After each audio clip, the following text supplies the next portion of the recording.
Hey, the day I stopped settling for mediocrity is today, even with eyebrows. What? Eyebrows? Yeah.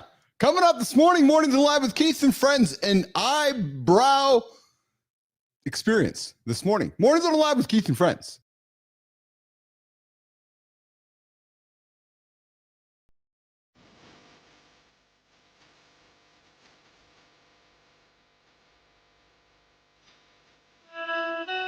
Welcome to Mornings Alive, where excuse. When something negative comes up. Go to muscle improve, blood flow. Nobody is expecting John. If your lady's saying that, you're different. Be entertained by fun over here. How have I slept? Has my sleep been good? Is that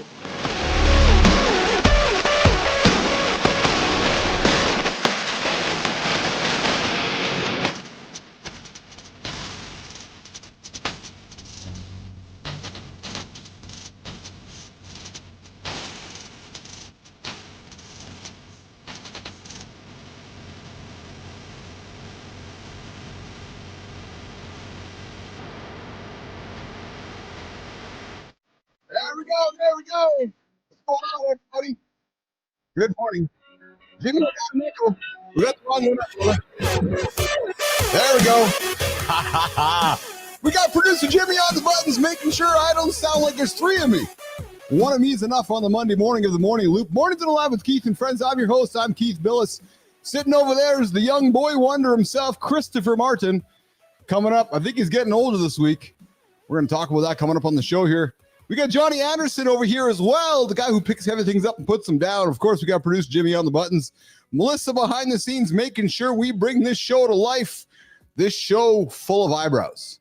You're thinking, what? Yeah, if you turned into the Academy Awards last night, people were showing up at the show without eyebrows. It must be a new trend, not having eyebrows. That might offend you, so I encourage you to keep the children out.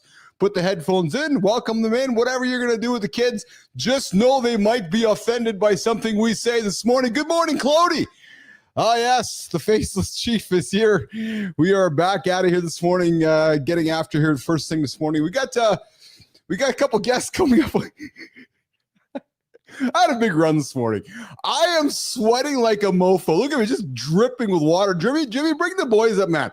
I gotta expel some energy out to the boys here on the other side. What's going on, Mr. Christopher Martin? What's up, baby? What's going on, baby? How you doing, baby? No, what's up, man? What's going on? Oh, I think I got some meat sweats. I crushed some big steak on Friday for the birthday dinner, and then last night Lauren made homemade smash burgers. Ground beef, New Zealand grass-fed, extra lean ground beef, Jon Andersen, with some spices, some salt, some pepper. That was it. Sprinkle a little bit of cheese on there. You know, guys, I bought a little bit. I will confession. I bought myself some like old brie cheese with blueberry in it, Johnny, and I spread it on the burger. Oh, baby, it was good. Different. Oh, it was good, Mark. You know that the idea behind sweating after a big meal or a steak or whatever. Yeah, that's an insulin response. Is that what that is? Makes sense. Yeah, I mean it's basically you've eaten the wrong food or you've eaten too much. And your body's going, holy shit, I got to get this shit out of the bloodstream because it's coming in way too fast. This is threatening. So it flips the switch on the insulin, which is a transport hormone, which is it's really, I guess it's, I want to say hard, like it's like it beats the body up. But if it gets triggered too often, it'll aid you.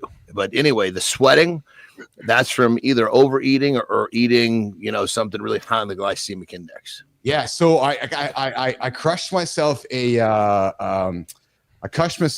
ribeye. Was it a ribeye? No, it was a ribeye on. So I generally go tenderloin. I decided to move away from the tenderloin on Friday. I moved into a nice ribeye on the Friday. Had a nice steak. Then last night I crushed. Were you freaky deaky with the steak, or did you fucking sit down and chill out and relax? Oh, we lost. Buddy, you'd be really proud of me, man. So they gave us No, I'm here. Okay, you froze for a quick second. So I asked the question and it seemed like you didn't answer. So start again. Johnny, they gave us a 2-hour window to eat meal, and we were there for almost 3 hours, brother. So knowing that you had a long period to wait, in your meal was the reason that you were able to go slow. Oh, you know what? I had your face on the table in front of me, and Marty's next to me, and I was staring at your face, chewing slowly. I was thinking of Jory's words. I was patiently enjoying my food, and I was There you go. That's it. That's it. I leaned into the whole experience, had a really wonderful time. We celebrated Carter's 18th birthday, and it was nice. And yes, I purposely slowed down my experience on Friday evening. So that's you know what I do when I've got my family together. What I do is when the waitress comes and I find out who she is, right? Yeah. And then I'll jump up and take a piss, but I'll try to find her real quick. I'll give her $100 and I'll say, look, I know you make money on getting us in and out of here, but I'm going to give you this 100 so you're not feel like you're missing out on your next tip. I want you to bring our meal. I don't want you to bring our meal when we're still eating our, no salad before we're done with the hors d'oeuvre, no dinner before we're done with the salad. I want there to be a nice separation between each course. And I know it's going to be longer. So this 100 is going to make you feel like you're not missing out on anything. Nicely done, Mr. Anderson. There you go. Setting the tone. I'm learning today, you eat in other parts of the world, like in Japan, you go have a meal. It's going to be a couple 2-3 hour deal. And they bring you many courses. They're not just fucking stacking them up. You're one is done. They see, okay, everybody's done eating. Well, let's bring the next one in. It's versus just let's put as much shit on the table as we can. In America, they don't even have fucking places to put shit on the table. I know. They're having to move stuff around. It's ridiculous. Yeah. Good morning, Amy Reiner. See you there in the comments. I see the morning. The birds are chirping. The sun is shining in the Boston area. We got Rick Clody joining us. We got Fit presenter Mike McMillan joining us. We got Thanos and Adam Holroyd as well. Boys, I got to crack a little bit of humor this morning. I find it difficult to be speaking about some of the just the lighthearted, positive energy we like to bring on the show, and it's the whole reason we bring this show. And I feel like there's more of a purpose than ever for this show. But after the drama on Friday afternoon in Washington, I gotta tell you. Hold on. What happened? I don't me. You said something in the intro. I was like, fuck, I don't know what he's talking about. So I know I'm gonna get educated here. So what happened? There are two things I have to laugh about. The drama on Friday in Washington in the Oval Office with Zelensky and Putin with Zelensky and Trump and Vance. And, that's what all these memes about like them doing karate chops and shit. Okay. What happened? Well, there's a big blowout, right? Zelensky wants America. Listen, we're not going to get into politics at all, but they just had a fight. They had a Housewives of Beverly Hills fight, Johnny. They all are scrapping and yelling at each other and screaming at each other. And JD Vance is saying, "Please give us respect." And Zelensky's like, "I'm not giving you respect." And I was funny. Pretty entertaining. Man. It's pretty entertaining. Marty wasn't entertaining like that. Like that's real life happening right there, brother. It's great because it's like whether you love it, is it real? Is it real life? To talk about. Yeah. Is it real life or is it just fucking it's real life? I do too, Marty. Yeah, I do. I think that was real. I don't think that was fake. I thought it was. I didn't see it. So Zelensky showed up at the White House, Johnny, and he's wearing his typical uniform, and Trump's like, "Oh, you dressed up." He's like, "No, he's just wearing his normal thing." But what I found was really funny when the whole thing was over. They were supposed to have dinner and have meetings. Well, it didn't end very well, right? So Zelensky just runs out of the White House there, and you see him getting into the car and speeding away. I thought that was pretty humorous. So and they gave the food that was for Zelensky and his crew. They just gave it to the staff. They just had like a staff dinner. That was funny. Then last night, of course, the Academy Awards, big pop cultural moment for society. Everybody. The eyebrows. What's going on with the eyebrows? Yeah.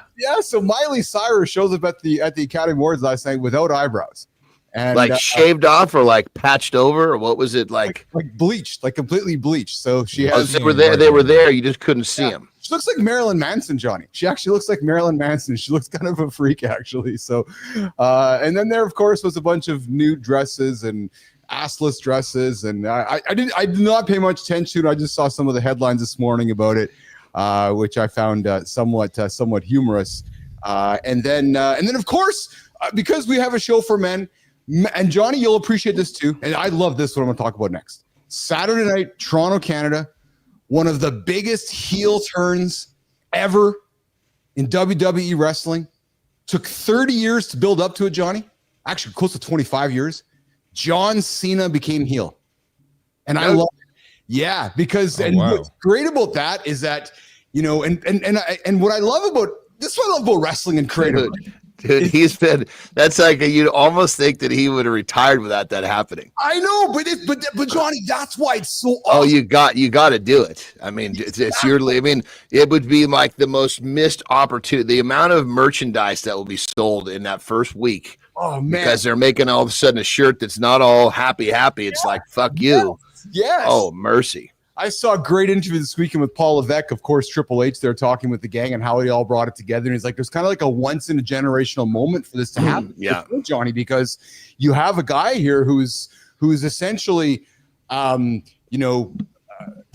like just the kindest. Marty, his brand was all about positivity and positive. And then all of a sudden, out of the blue, he goes and turns complete heel with The Rock. So you now have The Rock, you have John Cena, these two big heels, and I find it fascinating because what it also does to me anyways, and it just goes back to what we talked about before with Vince McMahon a bunch of months ago, wrestling is the pulse of culture in America. I don't care what you say, man. It is the pulse of culture, right? And when you look at that heel turn happen last night and you look at the politics of the world, I just thought it was pretty damn entertaining.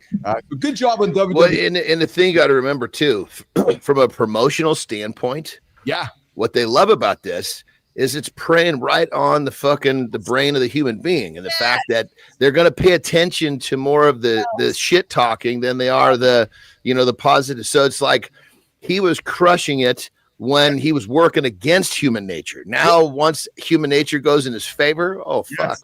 I figured you'd appreciate that, Johnny, and I know Marty used to because you're a wrestling dude too. But I thought Johnny would appreciate that because just because of how the industry works, Johnny. Right? And you could. If you pause now, you could privately see how they bring that to life, right? Because it's like, okay, guys, listen, nobody's going to expect this. And what Triple H even talked about yesterday at the press conference was that how happy they were that there was no leaks got out.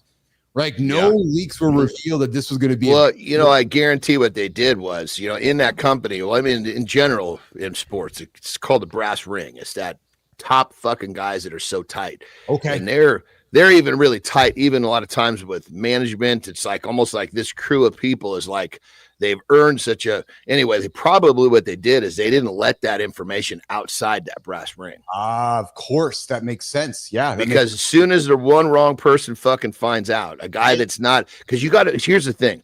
The brass ring means you're a company guy. It means you think of the company more than you think about yourself. That's the definition of a brass ring guy. That makes sense. Really? Yeah. Because the company knows that they can put whatever responsibility on that person, and that person will think of the company first. That's kind of like in all sports. You have that, there's that NBA player that no matter what, that guy is going to do what's right for the team, and you just know it. And management knows it, the owner knows it, and that's what separates him. John, would that be almost like? Would that be in some ways be considered like the corporate guy? So you said the company guy, the corp. So in football, you hear is a franchise quarterback. Yeah. Basically, he's the guy that's because even in wrestling, there's a couple guys in each era, that were so big, the fucking company was resting on the shoulders of that guy. Yeah, it's interesting. That's interesting. Marty, how's your weekend, brother? I know you got a big week coming up. Is it Wednesday, your birthday? Wednesday, isn't it? Tomorrow. Oh, it's tomorrow. Yeah. Big 3-2. You got any big plans for today, tomorrow, or what's mom gonna take out for dinner? Or mom be cooking you something, or what? We went out to eat Saturday, and then I'm gonna go out to eat with some friends on this upcoming Saturday. So nice. That's about it. Nice. Johnny, how was your weekend, brother? Was it good? It was good. Yeah, can't complain. God, I'm trying to think. Was there anything really eventful? I saw some videos of you and Wenzel. Were you guys hanging out together? Or that's some old content shot. That was actually the last time I was down there. Okay. When I'm there, we'll film fucking nonstop for 2-3 days. His videographer just follows us around, so that it's great. It's just that way we can piece stuff out. Yeah. But we actually had it's like this morning. Well, actually started last night. We had a fucking pretty nasty storm coming. Oh. Yeah. So like this morning, but Wi-Fi was down. I was like, holy shit, this is a rarity. SoCal? Yeah. Storm? Man. I mean, it happens once in a while. They're short-lived. And keep in mind what we call a storm is probably different than what you do. Oh, yeah. It's like different. It's like what we consider workout is different than, the average man, but it's still called a workout. That's it. Johnny be like, we don't have time for that dumb shit in the storms. That's why I live in SoCal. Well, that's the beautiful thing is I actually have my neighbor. I actually have his Wi-Fi code. So and vice versa. So if one of the Wi-Fi goes out, we just plug into next door. The problem is the signal's not quite as good as it's a house over. So I was thinking, shit, if I don't get it back on my network, I'm gonna have a hell of a time of the show today. But I figured it out like minutes before we got on. Well done, tech expert Jon Andersen, joining myself, Yes, CMartyFit, and Keith Bilous, your Mornings Lab with Keith and Friends. We got our guest coming up here in a couple minutes. There, what do we have? Jimmy, do we have our guest ready to go on the? I saw him over on the horizontal. John Papaloni is going to join us here in a second. John, we'll get you on the vertical as well. We've got the accountability check-in coming up in a quick minute. Hey, boys, the Anthropic CEO. And we saw some big news launched last week in the AI world. You know, Uncle Keith here is big nerdy around the AI stuff. Predicting by 2027, if not sooner, AI will surpass human intelligence. Christopher Martin. Yeah, changing fast, man. Changing fast. Big changes, man. That's exciting. It is exciting. Yeah, it is exciting. It's absolutely exciting. It's there's no question about that. I was having a chat with my brother yesterday. He's an electrician. I said, Scotty, you're going to have some robots in your pocket here coming up pretty soon. So, physical AI is going to make their way out. You going to get a robot for the show? Oh, fuck yeah. Oh, you know what I did yesterday? I'm going to record this today. I had a conversation between Grok and ChatGPT. I just let them go off at each other. It was actually a quite humorous situation. I had the unhinged Grok chatting with ChatGPT, and ChatGPT was all kind and pleasant, and the unhinged Grok was like, what the fuck, man? Like, what are you being so kind for? It was actually a ridiculously goofy experience. Did they make that noise? The R2-D2 noise? I asked them to have gibberlink. They talked to me like I didn't know what the fuck I was talking about. So I thought that was pretty humorous. Because the AI is going to start fucking kayfabe at humans before too long. Are you like I've heard them on the phone before. Are you real? Or are you artificial intelligence? And they'll say, oh, yes, actually I am, blah, blah, blah, blah, blah. All they got to do is be programmed to deny it, and we'll fucking believe it. We're done. Come on. So just unhinged Grok, you said? Yeah. I'm gonna use that on my show. 100% you need That's to. Absolutely, yeah. Kayfabe and humans coming from Jon Andersen, the AI. All right, boys, let's do the accountability check-in, and we're going to bring in our guest to have a quick little chat. John's been on the show before. See what he's been up to in the last few months. All right, guys, listen. You ever caught yourself deep in your phone only to wonder, was the time well spent? I think it happens to all of us. We get up in the morning, put that phone in our hands, we just scroll. One moment you're learning something new. Yeah, you're learning Miley didn't have eyebrows this weekend. You're like, oh, really? I don't want my wife having no eyebrows. Yeah, I just told my wife, she comes over with no eyebrows, I'm divorcing her. Yeah, I'm not married to Marilyn Manson. Nope. The next, you're lost in a scroll spiral. You ever get into Instagram and just kind of go off on a tangent? You're just, how did I end up over here? But is screen time really the problem? Or is it how we use the screen? I always tell my kids, create instead of consume. Create, and consume.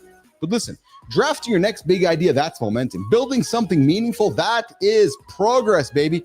But your screen can drain you, or it can be a tool. Yeah, no, I'm not talking about Marty or Johnny. I'm talking about the screen, yes. Or it can drive you forward. Listen, business athletes, we don't avoid screens. We embrace them. We use them to make life happen. We harness them every swipe, every click with purpose. We are intentional. We create more than you consume. Yes, hear me clearly. Create more than you consume. I invite you, use your phone for an hour of creating, 30 minutes of consuming. You'll be ahead of the game. Use the tool. Plan it, execute, grow, own your time, because every tap should serve you. Listen, your screen isn't a distraction. Your brain is. It's a tool when you use that screen right. So you got a choice as you go through your day today. You can either consume the content on your device, or you can use your device to create content, or a little bit of both. Give you something to think about. This morning on Mornings in the Lab with Keith and Friends on your accountability check-in.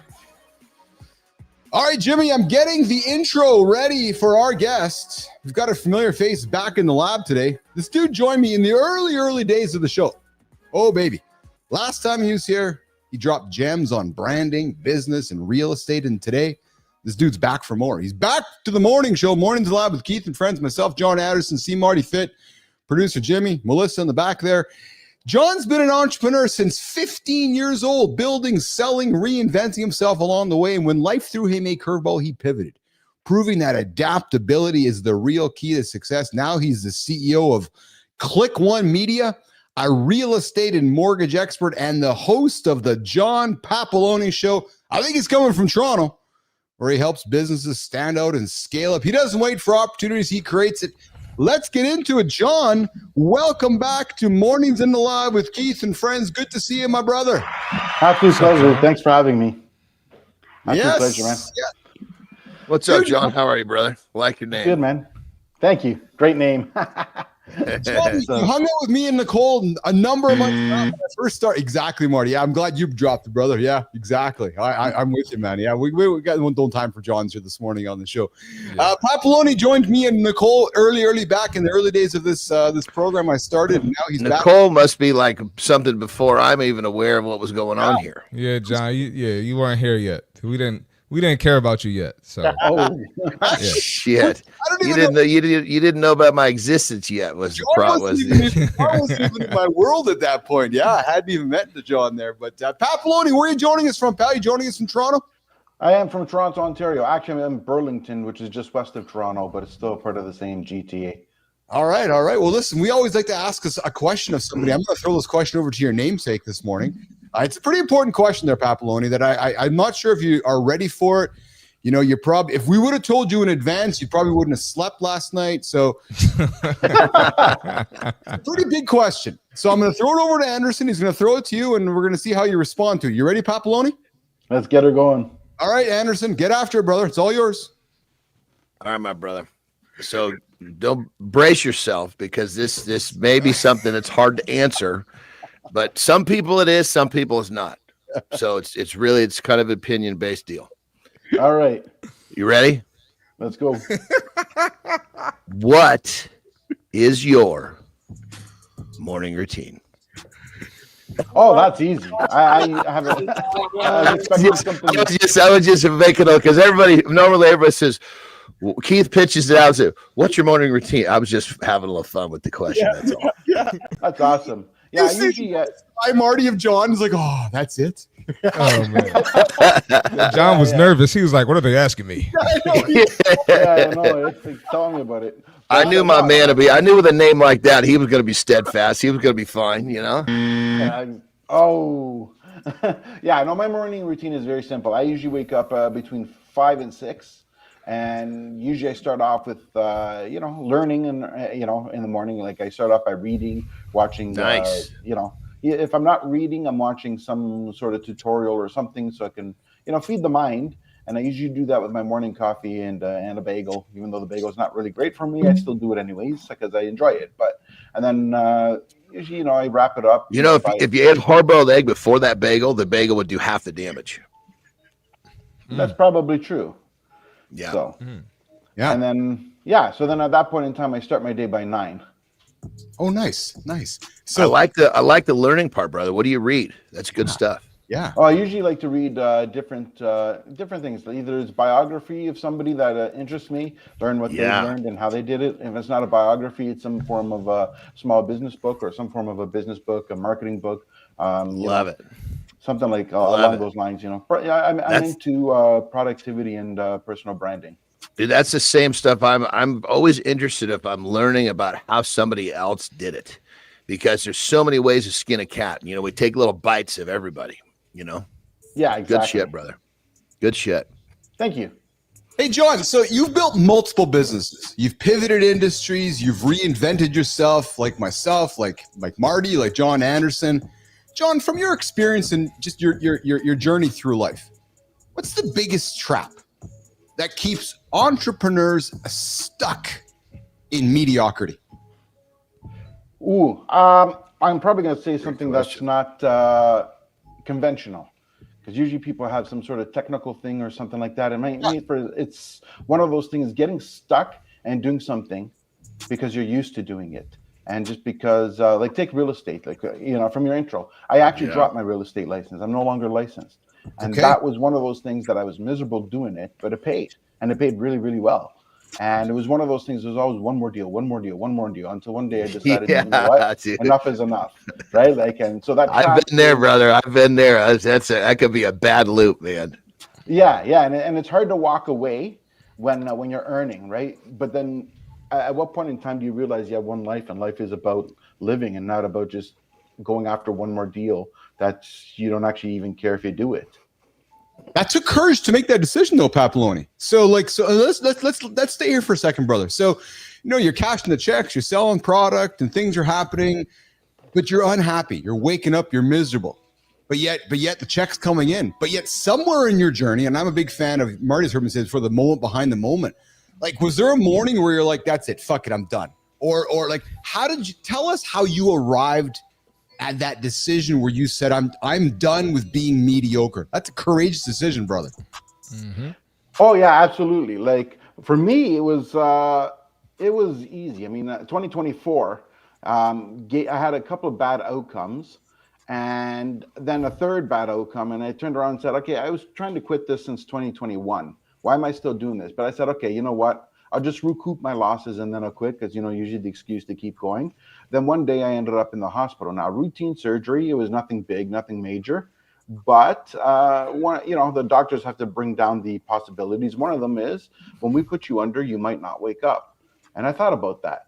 And I'll be honest, I wasn't taken back or going, oh no, the end of the world, whatever. I was like, yeah, okay, I've had a good life. And I thought about them. That me saying that to the doctors as well, I've had a good life one way or another. And I thought, then if I'm enjoying myself, I enjoy life so much and I have a zest for life, what am I hanging on to this for? So when I got out of the hospital, I said, I'm not going to do anything that I did before just for the sake of doing it, because I'm not ready to let go for some vain reason. Brother, that's proof. I mean, I had a point where I was like, okay, from this time forward, I don't do anything for money that I don't want to do. And that was a fucking life-changing thing for me. Completely. And the crazy thing is started making more money because you do what you like to do so much better that you excel. But I mean, isn't that like a crazy change? It's completely, it's almost like there's sun in your world every day. Yeah, absolutely. I agree. So when you made that decision, John, was it as easy as it sounded? Or did you make it and then you found some regret along the way? Or I noticed you kind of a facial reaction when I asked you, okay, let's go here, brother. No regret whatsoever. That's one of the things. Some of the successes that I've gotten has come because I'm very quick to act. If I make a decision, I go through with it. Even if it's not in my best interest, I made the decision, that's the decision, that's it. Not everybody works that way, but I always have a theory. When somebody says, I have to think about, my answer is, you're not really all that interested, because what's there to think about? I mean, if you're interested in doing something, it's, it's not like I woke up one morning saying, I hate this, I don't want to do this. I was miserable for 3 years doing it. Every time customers would call me, I'd hope that they cancel on me. I mean, who does that? Oh, wow. Oh, wow. Yeah. So you really were in a place where you're like, I got to get out of this. Yeah. Like it was literally like if it's one, how people say do something that even if you don't get paid, you don't care because you love it so much. Well, if the average commission for realtors in Ontario is about $10,000, we'll say. If you told me I was getting $1 less, I would drop you like a hotcake, because I just didn't want to do it. I didn't want to do it for the 10K, let alone, for $1 less. Yeah. Good for you, man. Like I said when I introduced the segment, it takes courage to do that, because I'm going to assume most of us humans will keep cashing the check. Yeah. Right? Because it's the easier thing to do, right? It's just, let's keep cashing that check. But this is a good example of, it wasn't your purpose, it wasn't your mission, it wasn't making you happy. And again, I think humans get confused by this. You're holding the check, it's got 10 grand on it. I'm not happy with this check, got 10 grand. You put the check down. You wake up in the morning without the check, you're happy. Like that's not how we're normally wired, Johnny. No, definitely not. Right. So when you ask yourself, did of course this 10 grand is cool, right? But was the process of getting this, did it make me happy? Yes. That's the question people don't ask themselves. Yes. Because they just look at the money and they think, oh man, I can go buy this, I can go buy that. And then they're distracted from, what was the process to get this in my hand? That's right. Hey, you're hanging out with Keith, Marty, Jon Andersen, and John Papaloni this morning on Mornings Live with Keith and friends. Hey, John, we got a fit tip coming up with Christopher Martin coming up right now. Do you want to hang around for another 10 more minutes with us? Absolutely. All right, let's do it. So, Marty, let's get you up with the fit tip. And then we're going to come back. And Johnny, I got a question for you about LinkedIn. Last time you were here, we talked about LinkedIn being a great place for high-level networking. I'd like to learn from you. Have you seen any shifts of how people are using it since we last talked? We'll get back to that conversation with John Papaloni in a minute. Marty's up with the fit tip of the day. Chris, get after it, brother. Let's get it. All right, we got the fitness tip for today. It's March. The first fitness tip of March, now that I think about it. We're at that point in the year where January resolutions are out the door. All right, you kind of stuck with it in February, but now that motivation is gone. You know how we feel about motivation on this show. And I'm here to tell you, this is the time where you find your why. Why do you want to work out? What are you in the gym for? People have different reasons. Some people have aesthetic reasons they're in the gym, and there's nothing wrong with that. Some people, it's for better energy. Some people, for mental clarity. Whatever that is, in March, you have to dig deep and find that to stick with it, because there's like no motivation right now. If you're in Maryland or DC like myself, if you're in Canada like Keith and John, not Jon Andersen, the John Papaloni, if you're there like them, it's still cold, right? That can discourage you from going to the gym. Motivation can be out the window, but when you have developed a discipline and you lead with your why, you can stay on your fitness journey. So don't forget that as you go through March, right? We're close to spring, but not quite there yet. So stay with it, all right? We in this for the longevity, right? We're here to do this for better quality of life so we can be the best person for our family, for our career, for our job, for our business, for our friends, whatever it is. We're encouraging you to be the best you on this show. So don't forget your why on your fitness journey in the month of March. That's the fitness tip for today. I like that, Marty. It's easier right now as we get into March, where people are like, January's done, February's done. Everything's off the table. I'm fat and I'm happy with it. No. You got to keep it going, man. You got 9 months ahead of here before we're going to have the January resolution discussion again. So don't give up because it's March. That would not be the best decision to get after. Hey, you're hanging out with myself, John, and Christopher Martin here, Mornings Alive with Keith and Friends. We're talking to John Papaloni this morning, and we're having a conversation about the day I stopped settling for mediocrity. I got a little bit of a diatribe I'm going to launch here in a second with that with you guys. But before we do that, Johnny, when you were here last time, we were talking about LinkedIn, and it's a place for high level networking. As you've been continuing to pivot your career, Johnny, have you seen any shifts in how people are using LinkedIn since the last time we talked? John Papaloni. Absolutely. Actually, in fact, to be honest, there's a big major shift with LinkedIn right now. And the reason is, let's be honest, let's call a spade a spade. The country's hurting. I mean, and it doesn't matter whether it's America or whether it's Canada.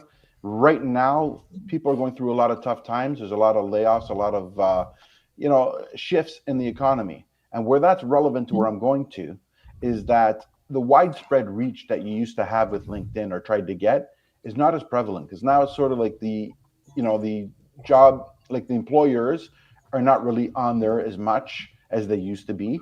And more people are looking for jobs, and more people are not sure what to do with themselves. So like I was saying, the mass reach isn't there. So now it's more important to have one-on-one connection with people rather than trying to reach everybody and anybody. That niche target has become more important than ever, and having a small circle, a small powerful circle, is way more important today. Yeah. It's the days of chasing vanity metrics, big followers are rapidly changing in a world of AI. We're looking to build community, looking to build connections with humans, and humans want to converse. Right. And we want to be surrounded by people that were like-minded and or challenging to us. But it's a very divisive world now. And it's, I'm even noticing how some of the interactions are changing on the platform as well. What's been the biggest change for you, John, that you've noticed? Well, for me, it's reactions, right? Like it's one of those things that I don't get as many reactions on posts. A lot more sales calls of people trying to sell something. Man, that's just an increase. It's always been there. And but again, a lot more people will reply now as well. And I don't mean to the sales calls. Like if I message someone in the past, you'd have to try 2 or 3 times, or you'd have to wait. It would take them a month or two to reply. Where today people are more willing to communicate, and generally they reply within 24 hours today versus a week. So I notice more people are willing to speak. Yeah.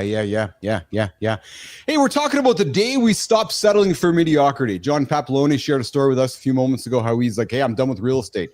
It was mediocre. My words, Johnny, my words, but it was mediocre. I need better, and you put it aside.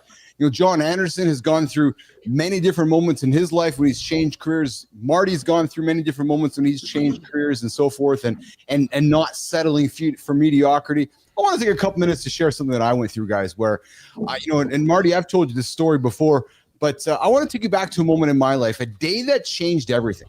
And it wasn't dramatic, actually. There was no big spotlight. There was no standing ovation. It was just me. It was alone with a choice. And Marty, it was me and the OG, Maurice. I remember we'd sold the company. We were toiling away in mediocrity, Anderson. We were getting sales, and the business was going, and we were chomping away, and we were figuring out our roles as we were growing the company, and we had sold the business for lots of zeros. But as we were going through our earnout period, and John and Marty, what that means is that we sold the company for X, and we had to hit certain targets so we could maximize our earnout.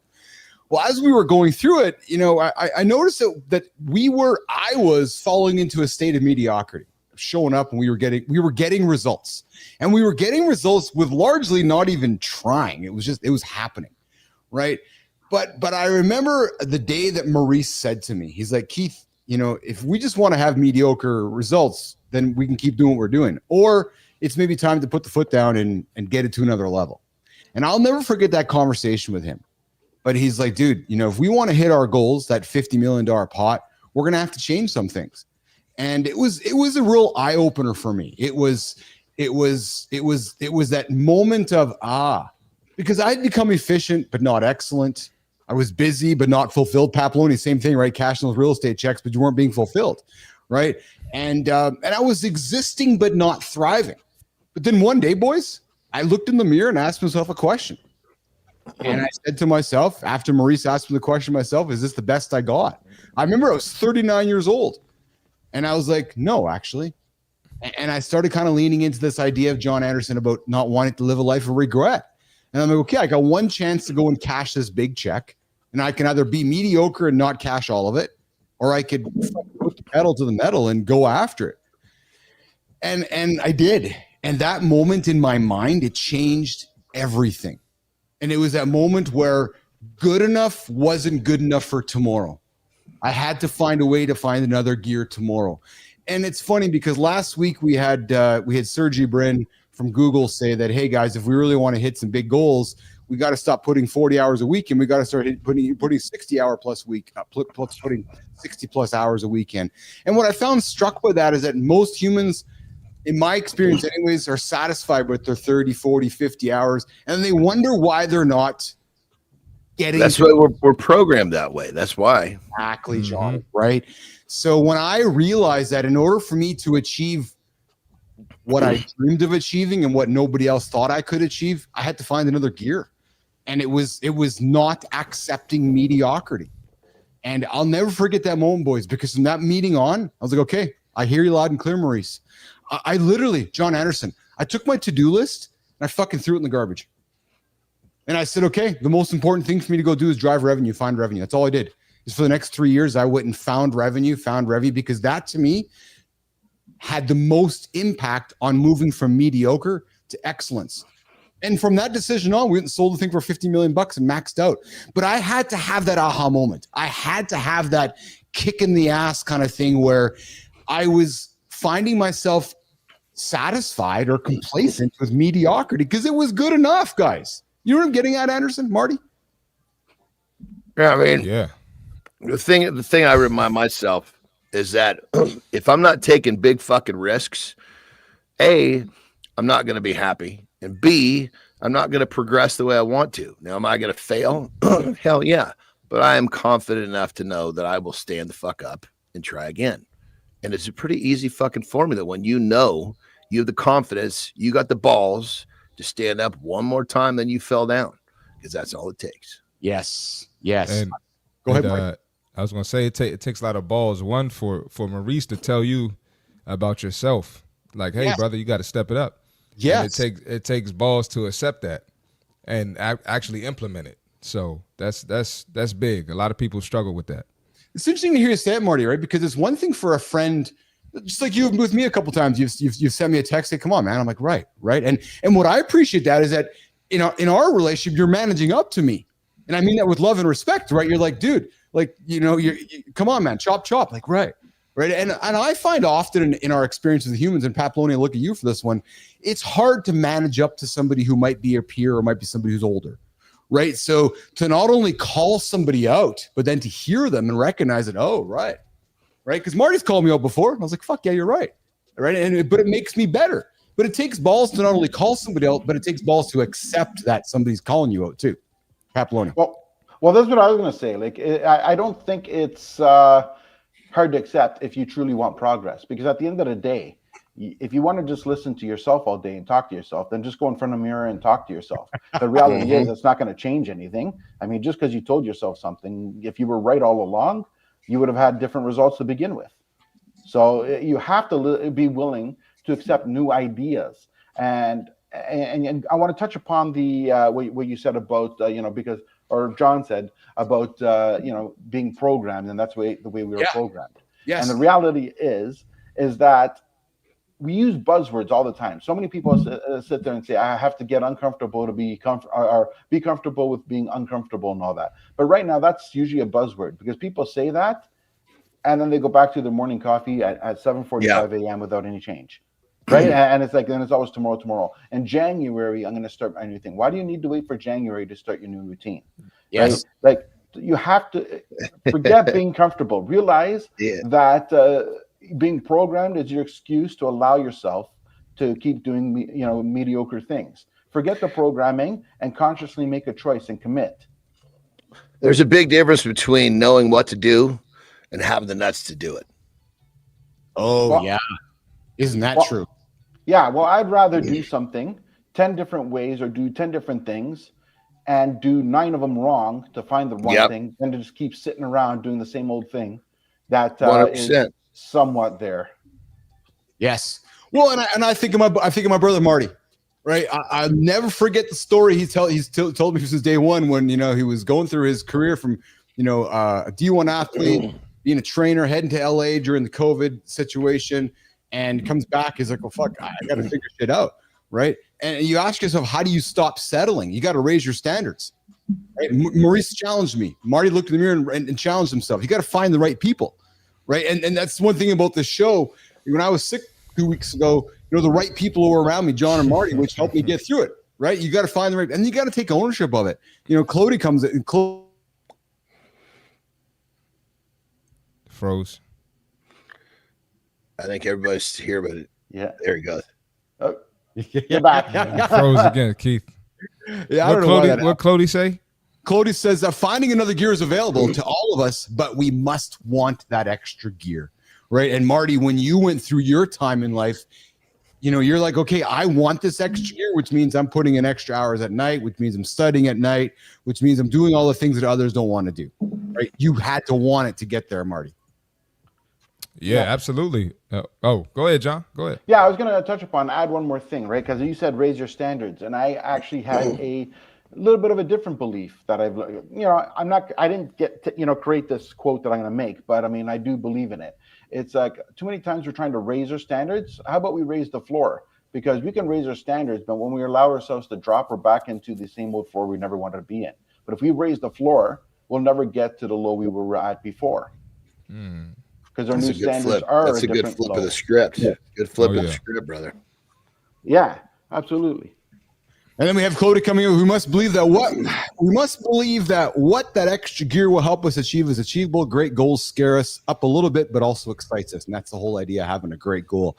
Hey, you're hanging out with myself, Jon Andersen, John Papaloni, and CMartyFit. John, we're wrapping up our segment. We have Jon Andersen coming up here. Papaloni, Claude is coming back to you saying raising the floor. Freaking love that. It's exactly it. I like that too. And it's it's raising the floor instead of raising the ceiling, right? So you raise that floor, you're going to automatically raise the ceiling.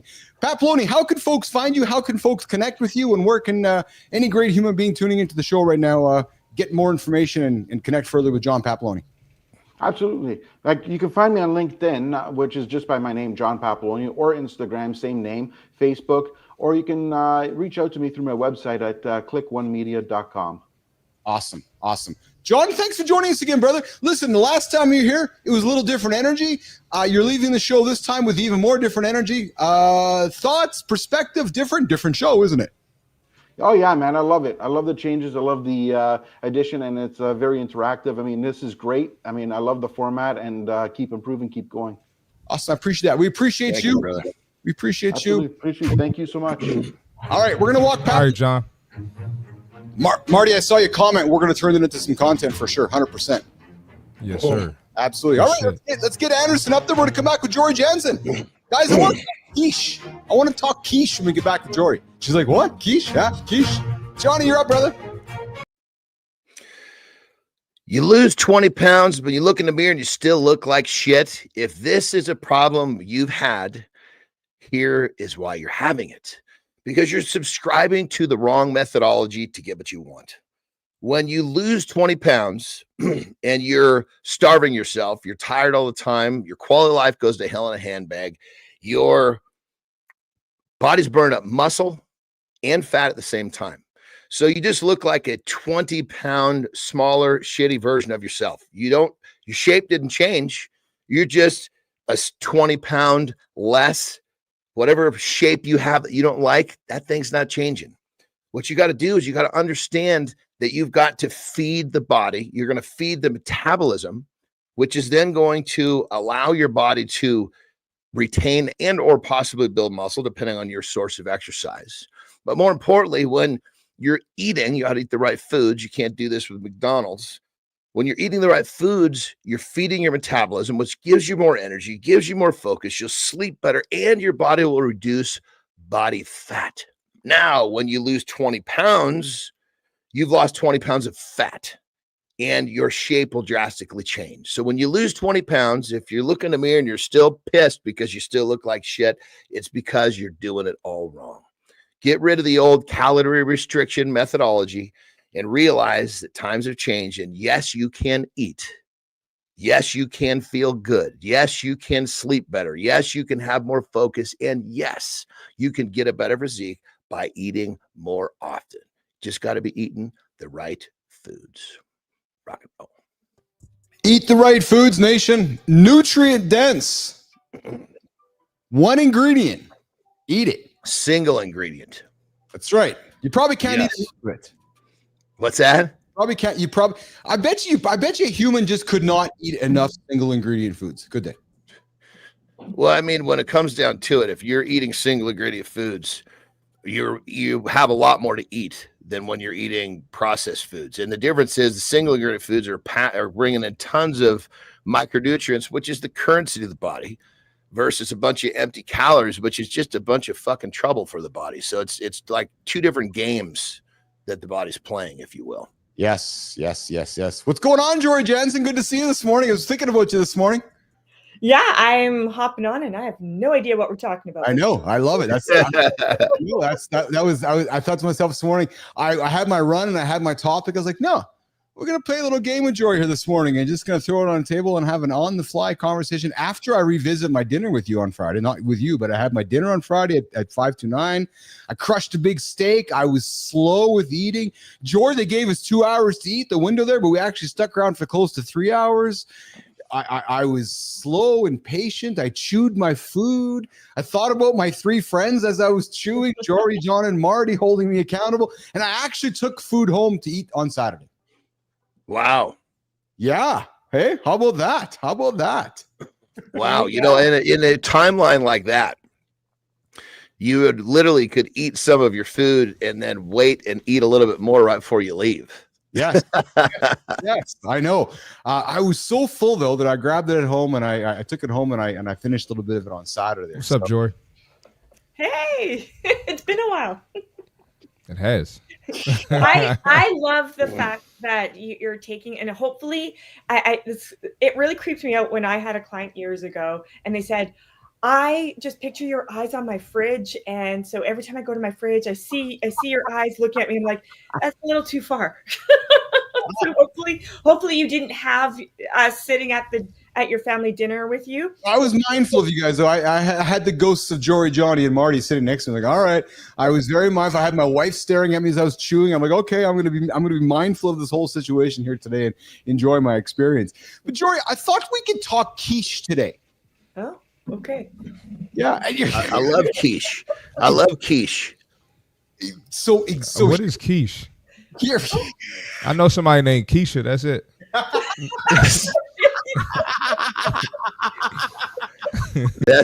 That's good, brother. That's real good. Oh Lord. A K or a Q. I want to talk quiche today because Jory, with our audience of men typically don't think of quiche.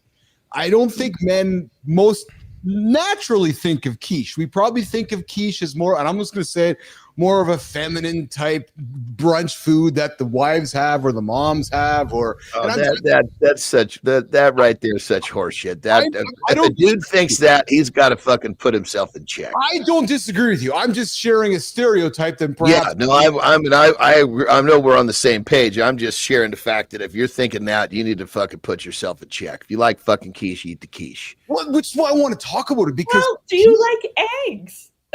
Marty, no, but I'm saying if you don't like quiche because you think it's a woman's food, is what I was getting at. No, I hear you, but if that person thinks about like, do you like eggs? Well, there you go. It's just making it up differently. But here's the question, and Jimmy, here's the hook for our long form video. So Jory, putting you on the spot. Great. Is quiche healthy? Depends on how it's made. Be healthy, right, John? It can be healthy. Yeah. How's it made? Yes. So let's talk. I know healthy quiche and unhealthy quiche. Right? Big back quiche, not big back quiche. but Jory, so quiche, I think to some it sounds fancy, it can sound intimidating, but yet it can be an extremely healthy, convenient, efficient. Well, you know what the modern day quiche eater has changed it to? It's called egg bites. Yeah, right. Pretty much. Yeah, just there's no crust, Right. So it's create it how you want to. But I mean, carbs are not the enemy. It's where are they coming from and the balance of total macronutrient calories coming in. And as John's lifestyle tip was, it's also the multi-nutrients in our macronutrients that really makes the difference. So you can make quiche in a very healthy way. You're adding your vegetables to the eggs. You can have the crust, no crust, name them protein bites, egg bites, however you want to market it. Yeah. But at the end of it, you can use eggs and egg white mixture, to have flavor and consistency in there. So it's just how you're going to make it up. And your friend Quiche. Well, even like on the crust, I'm generally speaking a low carb guy. You can make that crust out of like a crushed flaxseed. It's amazing. Yeah. So this is helpful, Johnny. So that's exactly what I wanted to get out with this. Or even like an almond flour. There's so many ways that you can do this. If the carbohydrate is something that you're trying to keep low, there's not a lot of carbohydrates in a quiche because generally speaking, that crust is really thin, just enough you can pick it up. It's almost like a handle more than anything else. We got Fontana coming in with, I always go overboard when I make quiche and it ends up being the furthest thing from healthy because I'm suspecting, and it's funny because we got Amy Ryan. See, Jory, I tell you, man, whenever you come on and we throw these topics on, people just chime in because it affects all of us, right? Like we all got to eat. Amy Reiner is coming in saying most people aren't making a healthy quiche, right? And Fontana supports it. He's like, no, I'm loading it with a bunch of extra stuff. How would you make a healthy quiche, Jory Jansen? Well, I don't eat a ton of quiche because I used to say lazy, but that wasn't good for business. So I say resourceful. And honestly, I just make egg bites because it's quick and easy and I don't have to think about it. I get my carbohydrates. How do you make them? How do you make an egg bite? So it depends. If I'm wanting to be a little bit more, not fancy, but a little bit higher end in terms of the protein that I'm getting per bite. I'll just mix together in a blender, eggs, and cottage cheese, and then I add seasonings, and then I add in when I pour them into the muffin tins, I'll add in whatever sort of vegetables. I might sprinkle a little bit of cheese, sometimes not. It depends on Yeah. They got quiche places in DC. I'm looking it up. Really, eh? Yeah. One is a coffee shop, so that might be the way for y'all to get me to try it. Because well, you know, and the whole thing with it. Like with Fontana saying I make it, you know, unhealthy, blah blah blah. This is where you make some decisions ahead of time. You say, this is what I'm putting in the quiche, and this is what I'm not, you know, and you execute. Well, and we got Amy Reiner coming in, Joy, with dry quinoa crust, top with eggs, veggies, a little bit of cheese, and bake, and it becomes quiche-like. So there you go, right? This nice, healthy choice to start your day. Exactly. And if you don't like eggs, just don't eat quiche. But I mean, other than that, never mind, I can't have it. I ain't eating it. I don't eat eggs. My husband does not like eggs. You don't eat eggs? My husband does not like eggs. Oh my Lord, man. I eat like everything else though, but I can't eat eggs. I just can't. Johnny, hold on. You can't, or you choose not to? I choose not to. There we go. My husband can't. It was a childhood experience, so he's not. Well. But I think it really, it's like anything though. You can make anything healthy or unhealthy, right? So it is absolutely a decision. Maybe it's a little bit of education in terms of the swap outs, and then just go from there. So it's like people think that bagels are evil. Well, if you're eating just like bagels on end, sure. But depending on what your goal is and what you need, half a bagel with what else? If you're putting in, I know in the States, they like their like this like 5 inches thick cream cheese on it. Well, maybe don't do that. Right? Yeah. I mean, where's your protein? Have your protein first. That bagel has a totally different effect. Yeah. That's right. Well, listen, let's go from quiche. Let's wrap up our segment with Jory here. I got something for you guys. Again, I was pretty happy with this, Jory, because I got things for this for you. Like, what the fuck? So here's one for you. So a recent study in the frontiers of systems neuroscience has suggested that chewing moderately hard things like wood may increase brain power. So could we look at things that aren't wood that are harder to chew? So are you serious? I was gonna say, what are we fucking? Are we pit bulls here? I mean, the only thing I know that chews wood's pit bulls, you know. Study found that chewing wood, Clody, ears up, Clody, you gotta go chew some wood today. A study found that chewing wood increased levels of glutathione, a natural antioxidant in the brain. Higher glutathione levels were linked to better memory performance. So previous research showed that chewing can affect brain activity and blood flow. But what they found was they took just under 100 people and said, here, chew gum, chew hard things. And the folks that were chewing these wooden sticks had higher brain activity and had higher, and during the brain scans were used to measure glutathione levels in the anterior cingulate cortex. And participants took a cognitive test and found that the wood chewing group showed a significant increase, but the gum chewing group. When you say wood, are you talking like a toothpick, or are you talking like what's the wood? You know, because the wood. That's I mean, is it? Question. Yeah. So it doesn't say it does not show in this study what kind of wood it was, except that in the image here it shows that somebody was chewing on like a what are those doctors use? And they put those things like those popsicle sticks. Yeah. Was there also an increased rate of slivers and I don't know, choking? Well, man. The study talks about that chewing hard materials could be a simple way to increase glutathione because there aren't currently drugs or established for that, but consuming harder foods might be more effective in brain antioxidant defenses. So is it the clenching of the jaw, or does it actually have to do with wood? Or is wood just representative of something that you're not going to break down? Yeah. So the chewing period was 5 minutes. When they chewed for 5 minutes, and they talk about the material differences, guys, which was gum and wood differ in many ways than just hardness. So the researchers suggested that chewing moderately hard materials could be a simple way to increase these glutathione levels in the brain. So you could do it to a straw. The straw would get flat, but you're still chewing hard. You could avoid, like Jory said, you could avoid the splinters in the mouth. Yes, yeah. The point is, this research is suggesting that if we chew harder things, our brain levels might increase more effectively. Dude, I love this because I say choose to do hard things and your life will change. Even with fucking chewing, it applies. For the love of Christ. I'm not a big fan in terms of flavor and texture, but organ meats, those are freaking hard to eat. Organ meat? I'm telling you.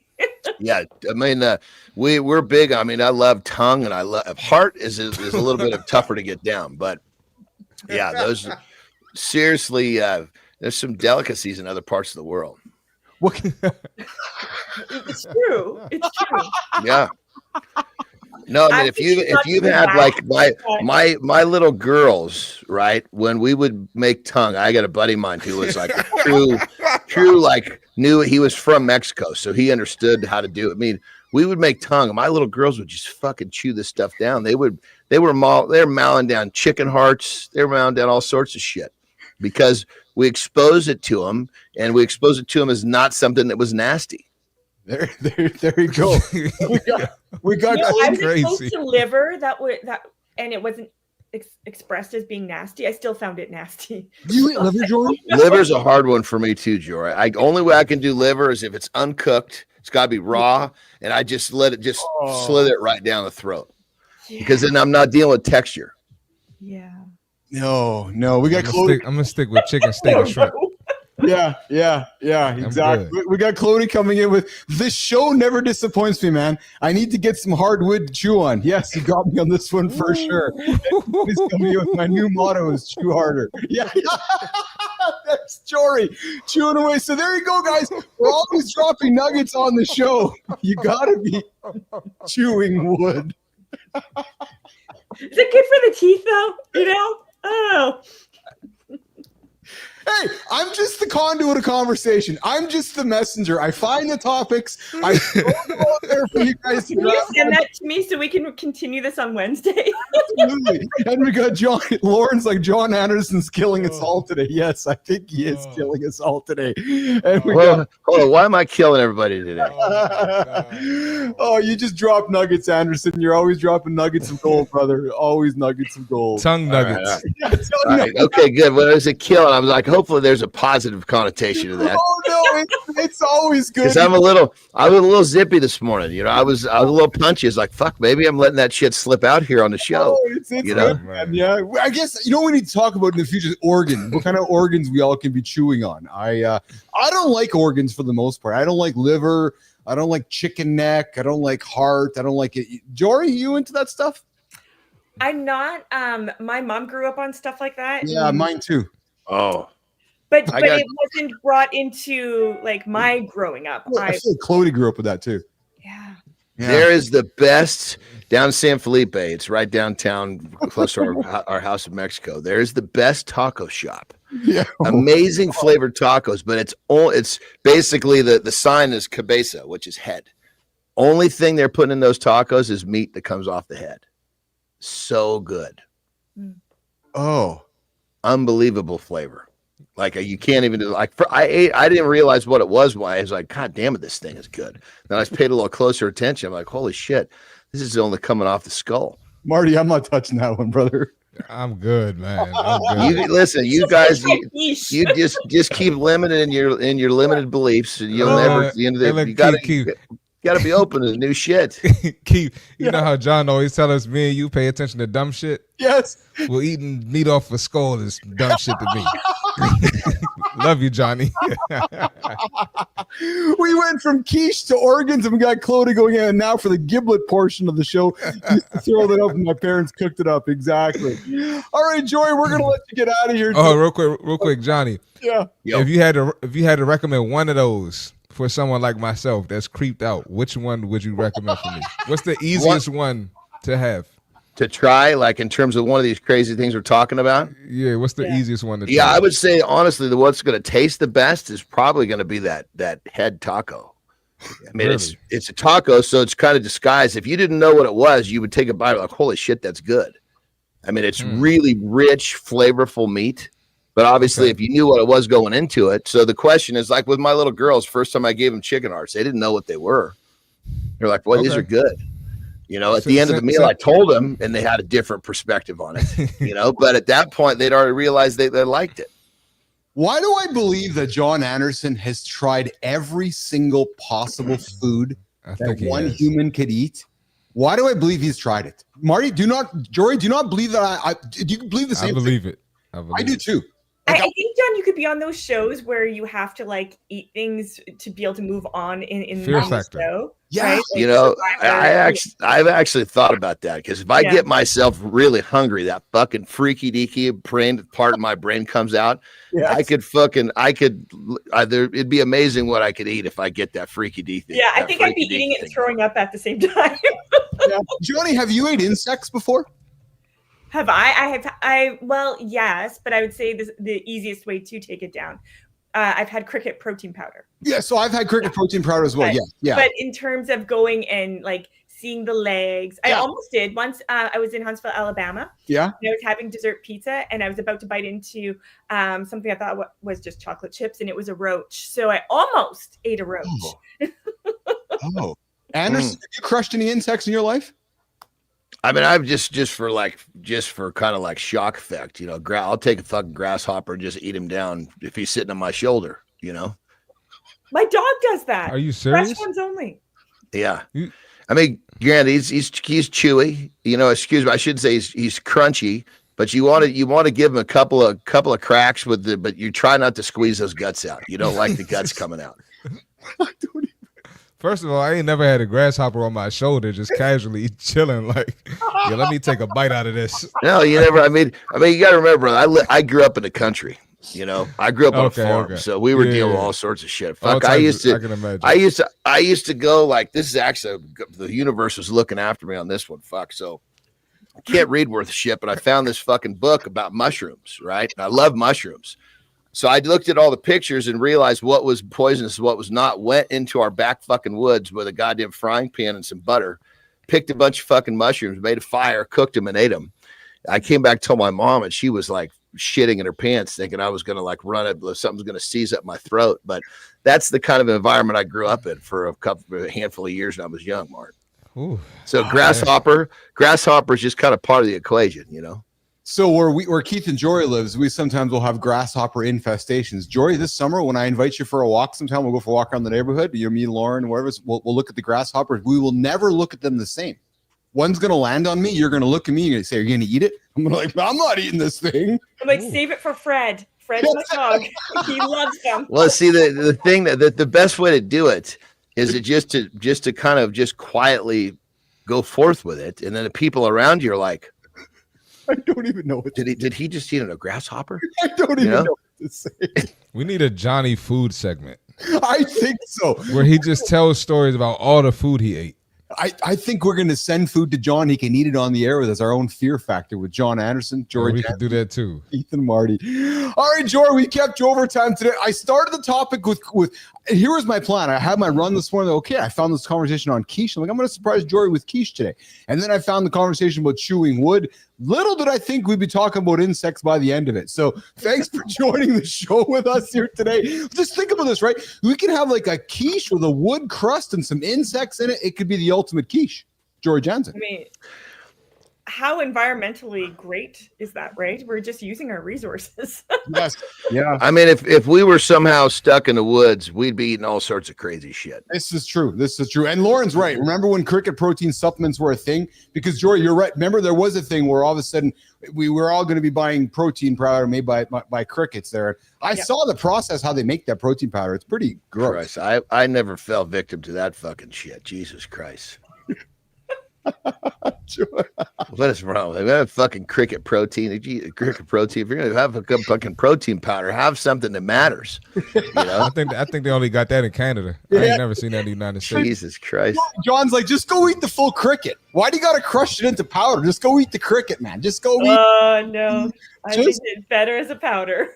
This is yeah. There you go. There's the crickets. Jory, enjoy your day today. What do you got going on here today? You got a busy one? I do. I get to present to 2 university classes tomorrow, so I'm going to prepare for that, and I have a couple of hockey players to meet with and work on their nutrition plan. So busy day, but good. Well, you got some good information to take to them today. You can take Keith advice, you can take Oregon advice, you can take wood advice, and Jory, you can take insect advice from Jon Andersen. Absolutely, and I will sound super credible as I do that. All right, Joy, we appreciate you. You have yourself a good one, okay? See you guys. All right, Jory. Thank you, Jory. Jory's going to get out of here. I know Marty's got to get out of here as well. Yes, sir. I'm about to get up out of here, man. I know Johnny's got to get rolling too. Marty, you have a good one, brother. You too, man. Hey, this is my Have a last good loop, bro. This is my last 31-year-old episode. I know. I was just about to say that to you. You read my mind. I just about to say, well, Marty, this is your last one as a 31-year-old. Yeah, man. Looking forward to the future, man. I came in today as a 53-year-old. You're coming tomorrow as a 32-year-old. Wow. Johnny's a 53-year-old. We're all just better than we were a year ago. I was talking to somebody and I told them I was 52, and Terry's like, "No, honey, you're 53." I'm like, "Fuck, I can't remember how old I am now." God damn it. That's hilarious. Yes, it's true. It's true. All right, Marty, you have yourself a go. Oh, hey, Marty, did you get your truck fixed up, brother, on Friday? I did it. I did it all by myself. I saw your pictures. Yeah, nicely done, man. Yeah. Thanks, man. Appreciate rolling it. up the sleeves. And Johnny, Marty's not just a pretty face, man. He was fucking got his. I think he got grease on his hands, maybe actually. I tried to take care of stuff myself if I can. You go to YouTube University for that one? You're like, YouTube. I actually did go to YouTube. I had to go to YouTube. But it was pretty simple though. I had to chat with my brother yesterday. He was having to fix his truck, and I was thinking about you. He was like, "Yeah, I'm going to YouTube University to go learn how to do this." So I think it's where we all go, isn't it? Yep. Awesome. All right, brother. You have yourself a good one, okay? So see y'all tomorrow, man. Have a good loop, brother. Thanks, man. All right, Johnny. Yeah, give me a piss and I can stay till 20. Do that. Then I got something funny to go for a piss. I got something funny to share with you and come back. Yeah, as long as we get me out 5 before the half, we're good. We're gonna do it. You come back, we'll do the creator spotlight and get you out of here. Let's go. All right, Johnny's gonna go for a quick pee break, guys. I'm gonna reset the show here for us. Mornings in the Lab with Keith and Friends. I'm your host. I'm Keith Bilous. Marty's out for the day here. We got Jon Andersen here as well. He's taking a quick break. We're gonna come back and do the creator spotlight, the community corner. I figured I would share a story with you guys here. You guys know that we love to do. Lauren, I see your comments there. Yes, I guess I probably wasn't pronouncing it correctly here. So for those of you that want to know about our story that we talked a number of minutes ago about chewing wood, there is a, excuse me, so it's a glutathione. Thanks, baby. I appreciate you helping me pronounce that correctly here. Guys, go chew some wood. Clody, go chew some wood today, and you're going to increase your glutathione in your brain. You might have some better responses throughout the day here. But guys, I got to share something fun with you guys. So you guys know that we love to, Melissa's tuning in right now. She's like, oh my God, is he going to go here? Yeah, I'm going to go here for sure. So we love doing on this show fun things, as we know. Just a little bit of fun things. And we like to do is we like to celebrate folks. We love to celebrate folks who are doing great things on the platforms. And on Friday, we did our creator spotlight, which we like to do every single day. We like to celebrate somebody on LinkedIn. We like to celebrate somebody over on Substack and essentially take the old Mornings in the Lab light and shine it on them. Say, hey, Joe Smith's doing great work. John Papaloni, you're doing great work. Whoever's doing great work, we take their LinkedIn profile, their Substack profile, and we celebrate them. We talk about the stuff that they're doing. Point blank, period. Just calling it out, just saying, hey, Amy Reiner's doing great stuff. She's creating great content. Go check out her profile. It's a real simple thing. So Friday, we made some content and we celebrate somebody on Friday, as we all know, like we do in the show every single time. And Friday afternoon, I got a wonderful message over on the LinkedIn platform. And the message was this: why'd you celebrate me? I was like, what? Yeah, how come you didn't tell me? I was like, what? Yeah, I didn't want you celebrating me. I was like, what? No, I don't want to be celebrated. Take it down. It's like, what? Yes, nation. Full true story. I had somebody come knock on my door on Friday who was like, do not celebrate me. Do not make content about me. do not be publicly positive about me. Take it down. So, oh, okay. So was quite taken aback by the whole situation. I took the content down, and I politely had a conversation with the young man, and I said, okay, well, I'm sorry that I offended you. That's typically the response I get from somebody when we celebrate them is gratitude. Thank you. Yes.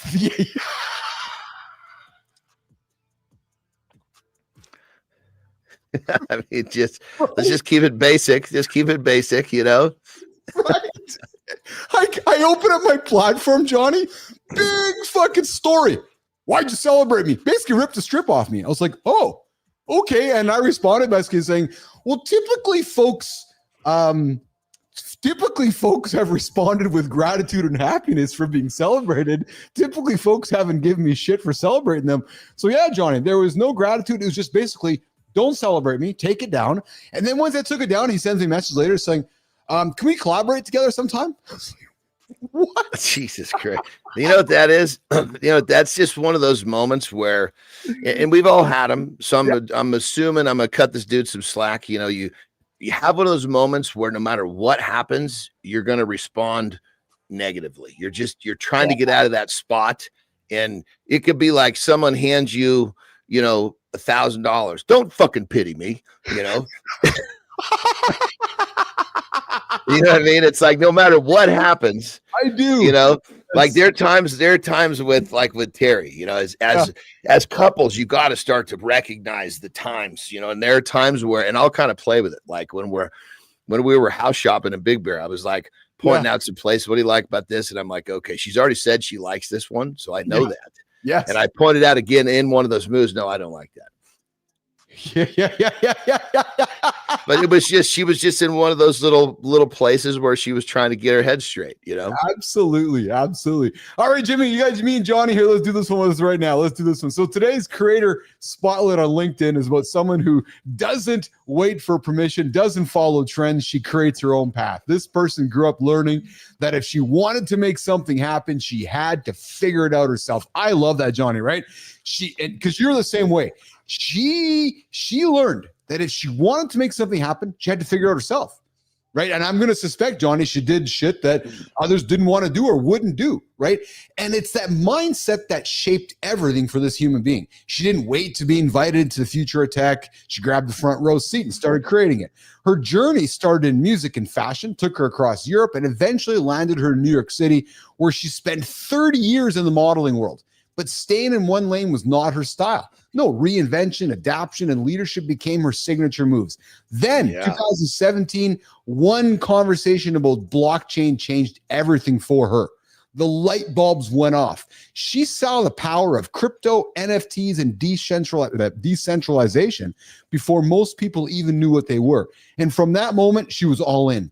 Cutting out the middleman, giving creators ownership, and pushing Web3 forward. But here's her real mission: empowering women and underrepresented voices. I love that. She's the CIO of Roosevelt Houston Trust, the co-founder of Hampton's Masterminds, and the founder of NFT VIP, an immersive ticketing platform refining how events work. She's worked with Disney, Johnny, Hasbro, South by Southwest, CNBC, HBO, not as a guest, Johnny, but as a leader. Who are we talking about? Jimmy, let's get it up here, my brother. This morning, Mornings in the Lab with Keith and Friends is really pleased to celebrate, and I'm suspecting she's going to be pleased that we celebrate her this morning. Jimmy, let's get it up there, brother. We are going to celebrate Julie Lamb. Yes, a super connector. Julie, we see you, we celebrate you, and we'd love to have you in the lab. And I'm suspecting, Julie, when you see this, it's going to hit you in the right spot. You're going to say, hey, what have I done? You know what you've done, Julie? You create great content. But what I love that you've done is that you are all about empowering women and underrepresented voices. That's what it's all about. So, Julie, we are really, really happy to be celebrating you here on Mornings Live with Keith and Friends. And here's how it works, Julie. Keith and Johnny want to have you on our show. So we know you have somebody in your orbit. We want to invite you and that person in and help you celebrate somebody on the Mornings in the Lab Creator Spotlight in the Community Corner segment of the Lab. So, Julie, that's you today. We're celebrating you here today. We're creating content, and hopefully you're going to appreciate it. I'm just hoping, just saying.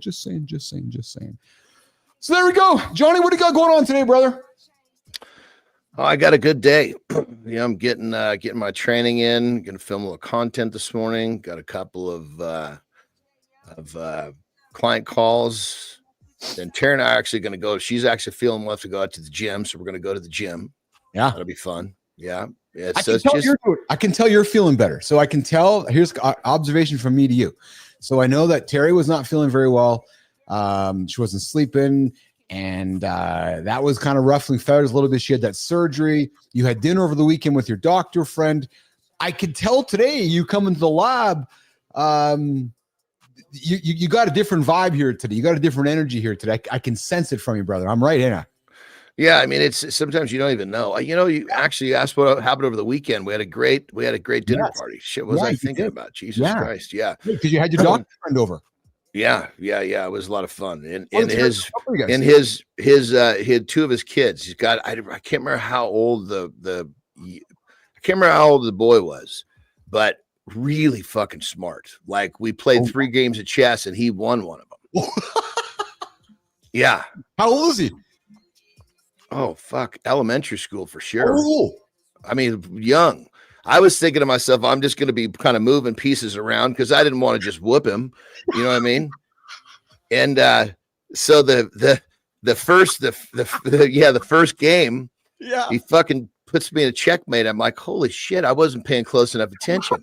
Jesus Christ. Then you're like, wait a minute. Get up. Yeah. So then I was like, okay, now the gloves are off. I don't mind letting him be close, but I'm pulling down 2 of these 3 here. It's funny how we are as humans, eh? When we play with our kids from time to time, like, okay, we'll let the kid win, or we think we'll let the kid win, but then the kid whoops your ass. You're like, fucked up. Man. Yeah. Well, and that's the thing with chess, man, is you can fucking win from a long. You don't have to be up close. You could win from the other side of the board. And I just wasn't paying attention. He was moving shit around, and I didn't realize they were strategic. I just thought he was a kid having fun moving the pieces around. Dude, that is funny, man. That is really funny. And as the game goes on, he's beating you. Yeah. And it was kind of out of nowhere too. I was like, whoa, where did this come from? I just wasn't paying close enough attention. Yeah. Hey, what did Terry cook for what did Terry cook for dinner? We did. Goodness, she's always cooking. She's an amazing salad. She cooked some resistant starch rice, which is basically cooking it in a little bit of a little bit of coconut oil, then put it in the fridge, cool it off. So then it becomes resistant starch. And then we had, of course, we had some. What's that? What does that mean? Resistant starch? I never heard this term before. So basically, it means that it's going to affect your blood sugar less than the traditionally cooked rice. Oh, yeah. That makes sense? Yeah, absolutely. It has less impact on your blood sugar. Okay, so you cook it, cool it, and then recook it? We put a little bit of coconut oil in the water, so it's also got a little bit of fat in it. Cook it, then you cool it off, put it in the fridge. You put it like if you're in a hurry, sometimes we'll put it in the freezer. So you don't want to freeze it, but you need to get it cool. Oh, yeah. And the process of getting it cool all the way through then makes it a resistant starch. Oh, interesting. Something we've just kind of, not saying like Terry and I, something that, that humanity or science has kind of figured out in the last few years. Yeah. Isn't it awesome when you have the greatest, like, I know how much you love Terry's cooking. I love Lauren's cooking. Isn't it just awesome when our wives make the greatest food ever? And she made this sauce, this mushroom portobello sauce. Oh my God. And then of course we had massive, we had 4 big tri-tips that were cut, which was nice. Oh yeah. Smoked and seared. Oh yeah. Look at you go. Yeah. We got Clody coming in with Jon Andersen's right. I heard that if you cook it the day before you eat it, the glucose isn't as bad. So Clody's talking about cooking the rice the day before.